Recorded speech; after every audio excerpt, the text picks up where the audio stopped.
இந்த உலகத்தில் வந்து இந்த பிரபஞ்சத்தில் நிறைய விஷயம் இருக்குமா. தெரிஞ்சது கையளவு, தெரியாத உலக அளவு இருக்குது. அதில் ஒரு ஒரு நேரத்துக்கும் ஒரு ஒரு நிமிஷத்துக்கும் ஒரு ஒரு நொடிக்கும் ஒரு தரம், ஒரு பாசிட்டிவான விஷயம், ஒரு நல்ல விஷயம் இருக்குது. அது பிரச்சனை இல்லை. ஆனால் கிழக்க நோக்கி தான் நீங்கள் உட்காரணும். உட்காந்துட்டு அந்த விளக்கை வந்து ஏற்றிட்டு உங்களோட மைண்டை ஒரு நிலை நிப்பாட்டிட்டு உங்களுக்கு என்ன விஷயம்.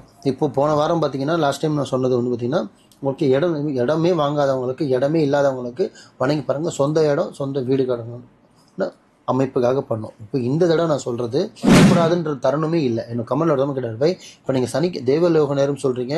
தெய்வர்களுக்காக தெய்வம் வந்து ஒரு வரமோ அருளோ எதுவும் கொடுக்குற நேரம். அந்த நேரத்துக்கு நம்ம தவத்தில் இருந்து நம்ம தவம் கேட்டோம்னா அது நடக்குது அப்படின்றோம் இல்லையா. அப்போ அதை நம்ம சனிக்கிழமை மட்டும் தான் பண்ணணுமா, மற்ற நாளில் பண்ணக்கூடாதானே? கிடையாது. வண்டி, வீடு, வாகனம், வேலை அப்படிலாம் கிடையாது. ஒரு நாளைக்கு நீங்கள் அந்த உட்காடுறீங்கன்னா, அந்த 1 மணி நேரம் விளக்கு ஏறிதுன்னா, அந்த 1 மணி நேரத்துக்குள்ளே நீங்கள் 108 தடவை சொல்ல வேண்டியது ஒரு விஷயத்தை மட்டும்தான் ஒரு நாளைக்கு நீங்கள் பயன்படுத்தணும். தவம்ன்றது அதுதான்.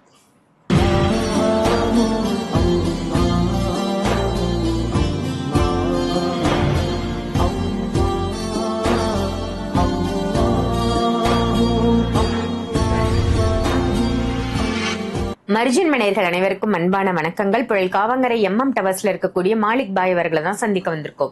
வணக்கம் பாய். வணக்கம் பாய். நான் இன்னைக்கான டாபிக் வந்து இந்த தேவலோக நேரத்தை பத்தி தான். நீங்க லாஸ்ட் வீக்கே ஒரு பதிவு கொடுத்திருந்தீங்க, சொந்த வீடு வாங்கறதுக்கு இந்த தேவலோக நேரத்தை எப்படி பயன்படுத்தணும் அப்படின்னு சொல்லிட்டு.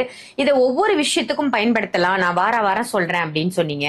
சோ இந்த வாரம் இந்த தேவலோக நேரத்தை எதற்காக பயன்படுத்த போறோம், அதனால என்ன பலன் மக்களுக்கு? நல்லா கேட்டீங்க. ஆக்சுவலி வந்து இந்த உலகத்தில் வந்து இந்த பிரபஞ்சத்தில் நிறைய விஷயம் இருக்குமா. தெரிஞ்சது கையளவு, தெரியாத உலக அளவு இருக்குது.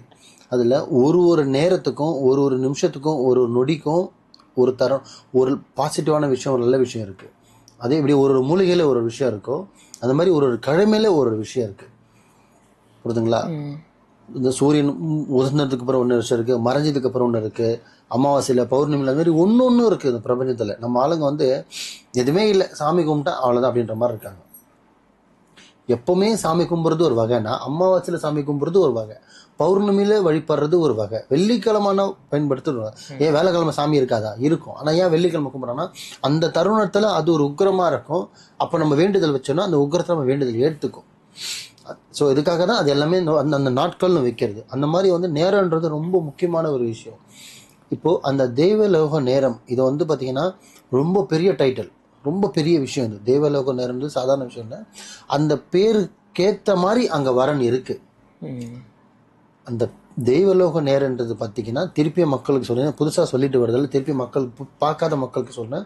தெய்வலோக நேரம் அப்படின்னா இப்போ மைத்திரி நேரம் எப்படி நம்ம எழுதி வச்சு நம்ம கடன் அடைக்கிறதுக்காக பண்றோமோ, அந்த மாதிரி தெய்வலோக நேரம்னா மனுஷனோ ஜீவராசியோ இந்த ரெண்டும் தவிர்த்து தெய்வலோக நேரம் பார்த்தீங்கன்னா இந்த சித்தர்கள், மகான்கள், ரசிகர்கள் இருந்தாங்க பாருங்க, முனிவர்கள், அவங்க எல்லாமே தெய்வத்தை வணங்கக்கூடிய ஒரு நேரம். அது நல்ல வார்த்தையை கவனிங்க. ரிஷிகள், மகான்கள், சித்தர் வழிபாடு பண்ணி தியானத்தில் உட்காந்து என்ன சொல்றது பல வருஷம் தவத்தில் உட்காடுறாங்க பாருங்க. அந்த நேரத்தில் இந்த டைமில் வணங்கினாதான் அங்கே நடக்கும். இந்த ஆன் பண்ணால் இந்த டைமில் ஆஃப் ஆகும், ஆன் ஆகும்னு சொல்கிறோம். அந்த மாதிரி இந்த நேரத்தில் வணங்கினா டைரெக்டாக அவங்களுக்கு கேட்கும். டைரெக்டாக நீங்கள் எந்த சாமி வழிபாடு பண்ணுறீங்களோ, இஸ்லாத்தில் இருக்கீங்களோ, கிறிஸ்தவரோ, ஹிந்துவோ, அது கணக்கு இல்லை. ஆனால் இந்த வழிபாடு அந்த தருணத்தில் 100% கேட்கும். அந்த மாதிரியான டைம் அது. ஸோ பெயர் தெய்வலோக நேரம். அதுக்கு டைமிங்கு இரவு 2 மணி முதல் 3:30 மணி வரும். 1.5 மணி நேரம் நம்மளுக்கு இடைவேளை கேப் இருக்குது. 2லேருந்து 1 வச்சுக்கலாம், இல்லை 2லேருந்து 3 வச்சுக்கலாம். ஆக மொத்தத்தில் 2லேருந்து 3, இந்த 1.5 மணி நேரம். ஆனால் உங்களுக்கு வேலை பார்த்தீங்கன்னா 10 நிமிஷம் தான். கரெக்டாக திருப்பி சொல்கிறேன். அழகாக நைட்டே குளிச்சிருந்தீங்கன்னா, தூங்கிட்டீங்கன்னா அந்த 2 மணிக்கு எஞ்சி திருப்பி குளியல் செய்யணும். குளிக்காமே இருந்துட்டீங்க, முழிச்சிட்டு இருக்கீங்க, ஃபோன் டிவி பார்த்துட்டு இருக்கீங்க, இல்லை மிக்னேட் 11 மணிக்கு தான் வந்தேன், நான் தூங்கல பையனா குளிக்க தேவையில்லை. காலையில் குளிச்சது கூட போதும், இல்லை சாயந்தரம் குளிச்சது கூட போதும். குளிக்க வேண்டிய அவசியம் கிடையாது. பெட்டில் படுத்து தூங்கி எந்திரிச்சிட்டா மட்டும் குளிச்சிடணும். ஸோ குளிச்சிடுறோம். சுத்தமான ஒரு மண் விளக்கு எடுக்கிறோம், அகல் விளக்கு, நல்லெண்ணெய் ஊற்றுறோம், இல்லை நெய் ஊற்றுறோமோ, இல்லை எண்ணெய் ஊற்றுமோ உங்களோட சௌரியம். ஊற்றிட்டு ஒரு திரி ஏற்றுறோம். ஒரு திரிகை ஏற்றிட்டு சூரியனை பார்த்து, கிழக்க பார்த்த சூரியனை பார்த்த மாதிரி வச்சுட்டு பெட்ரூம்லேயே உட்காரலாம், ஹால்லேயே உட்காரலாம், எங்கே ஒன்றும் உட்காரலாம், மொட்டை மாலில் கூட உட்காரலாம். அது பிரச்சனை இல்லை. ஆனால் கிழக்க நோக்கி தான் நீங்கள் உட்காரணும். உட்காந்துட்டு அந்த விளக்கை வந்து ஏற்றிட்டு உங்களோட மைண்டை ஒரு நிலை நிப்பாட்டிட்டு உங்களுக்கு என்ன விஷயம் இப்போ போன வாரம் பார்த்தீங்கன்னா லாஸ்ட் டைம் நான் சொன்னது வந்து பார்த்தீங்கன்னா உங்களுக்கு இடமே வாங்காதவங்களுக்கு, இடமே இல்லாதவங்களுக்கு வணங்கி பாருங்க. சொந்த இடம், சொந்த வீடு கடன்னு அமைப்புக்காக பண்ணோம். இப்போ இந்த தடவை நான் சொல்றது நீங்க செய்யக்கூடியது பார்த்தீங்கன்னா, உங்களோட எல்லாருக்குமே வீட்டில் ஒரு நகை வாங்கணும்னு ஒரு ஆசை இருக்கு. எல்லா பெண்களுக்குமே நகை வாங்கணும். ஒரு சவரமாவது நான் நகை செட் வைக்கணும், 2 சவரமாவது வாங்கணும், ஒரு 1/2 கிராமா என்ன சொல்றது, ஒரு கிராமாவது வாங்கணும் அப்படின்ற ஆசை எல்லாமே இருக்கு. ஏன்னா நிறைய பேர் வந்து பார்த்தீங்கன்னா வச்சிருக்க நகையை போடுறதுக்கும் டைம் இல்லாதவங்க கூட இருக்காங்க. ஒரு சில நகை கிடைக்குமான்ற ஆசைப்படுறவங்களும் இந்த உலகத்தில் இருக்காங்க. இது நகைன்றது பார்த்தீங்கன்னா தேவைகளோ இல்லையோ, ஆனால் ஆசைன்றது ஒரு விஷயம் இருக்கு. அதுவும் முக்கியமாக பெண்களுக்கு ஒரு தாலியாவது ஒரு தங்கத்தில் இருக்கணும், ஒரு செயினாவது உடம்புல இருக்கணும், ஒரு கம்பலாவது இருக்கணும் அப்படின்ற ஆசை இருக்கு. இது வந்து நடுத்தரு மக்களும் வணங்கலாம், அதுக்கும் கீழே இருக்கணும் எடுத்துக்கலாம், வசதியாக இருக்கவங்க கூட பண்ணலாம். மேலும் மேலும் வளர்ச்சி அடையறதுக்கு. ஆனா திருப்பி நான் ரொம்ப அசால்ட்டா சொல்றேன், இதோட முடிவு ரொம்ப பெருசு இருக்கு. நான் ஒன்னொன்னு தான் சொல்லுவேன். இந்த வாரம் சனிக்கிழமை இதை வந்து இந்த வழிபாடு பார்த்தீங்கன்னா சனிக்கிழமை மட்டும்தான் நீங்க பண்ணணும்.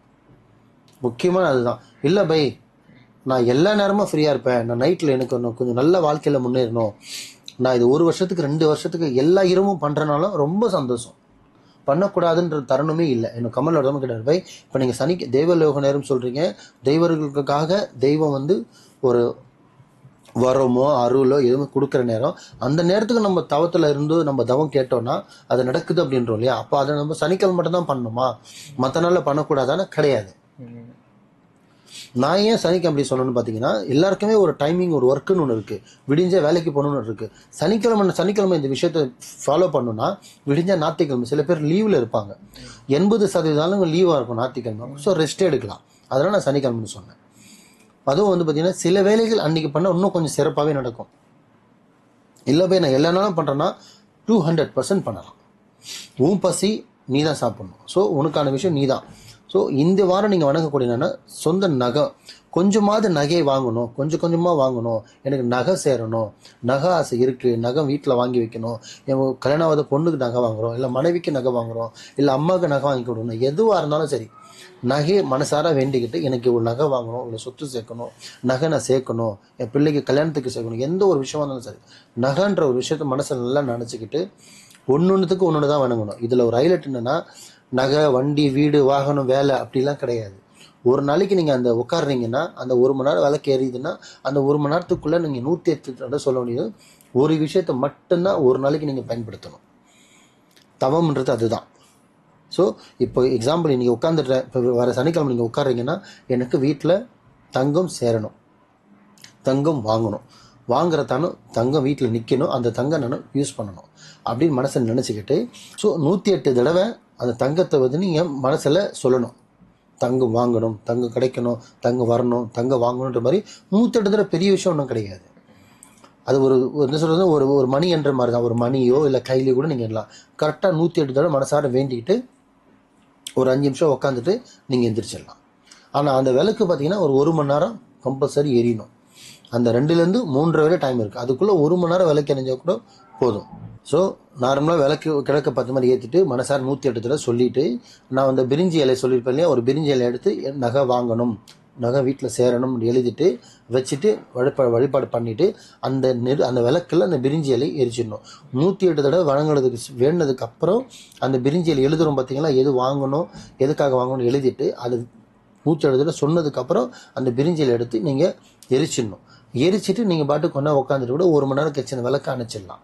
ஆனால் அந்த விளக்கு அணைச்சிட்டு பாதி திரி இருக்கும், மீதி திரி அடுத்த சனிக்கிழமை பயன்படாது. அந்த திரியை தூக்கி போட்டுட்டு விளக்கு எடுத்து ஓரம் வச்சிடணும்.